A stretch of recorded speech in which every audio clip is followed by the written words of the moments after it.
I called CPS on my sister last Tuesday, and I haven't slept since. Not because I regret it, because I waited 3 years too long. My sister Amber was always the golden child. Valedictorian, full-ride scholarship, married her college sweetheart at 24. When she had twins at 26, our whole family celebrated like she'd won the lottery. I was the screw-up, barely graduated, worked retail, lived in a studio. So, when I started noticing things at family dinners, I thought maybe I was jealous. The twins, Lily and Mason, were 4 when I first saw the bruises, small ones on their arms. Amber said they were rough players. Our mom nodded along, gave me that look that meant don't start drama. Then came their 5th birthday party. I was helping Lily change into her swimsuit when I saw her back. Not just bruises, welts, perfect parallel lines like someone had hit her with something flat. Lily, baby, what happened to your back? I whispered. Her little face went blank. I was bad. Mommy had to teach me. What did you do that was bad? I spilled juice on the couch. I took photos while she splashed in the pool, confronted Amber in the kitchen. Your daughter has welts on her back from a belt. What the hell? Amber didn't even blink. They need discipline. You wouldn't understand. You don't have kids. Discipline? She's 5. She spilled juice. My house, my rules. Stay out of it. I started showing up unannounced. The twins flinched when adults moved too quickly, apologized constantly for normal kid things. Mason asked for a second cookie once. Before I could say yes, he frantically said, sorry,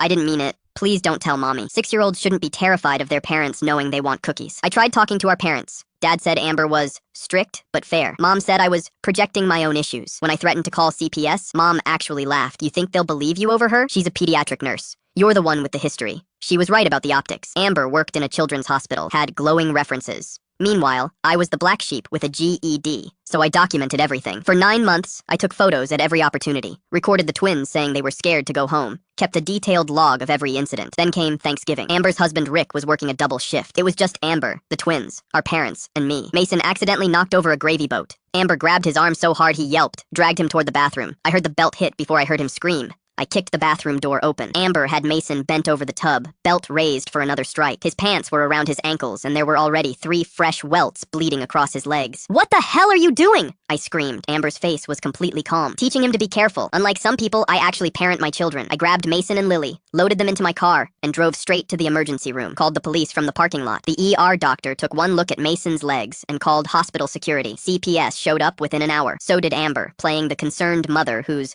unstable sister kidnapped her children. She was crying, perfectly distraught, explaining how I'd always been jealous of her family. But the ER had photographs, medical evidence. And Mason, when the social worker asked what happened, whispered, I was bad. I broke the gravy. Mommy was teaching me. The social worker asked how many times Mommy had taught him like this. He held up both hands. Twice. He didn't know how to count that high yet. Amber was arrested that night for child abuse. Rick filed for emergency custody within 48 hours. Turned out he'd been documenting her behavior too. Scared to act because she threatened to make false allegations if he tried to leave. Our parents blamed me for destroying the family, but Mason and Lily are playing soccer now instead of counting welts.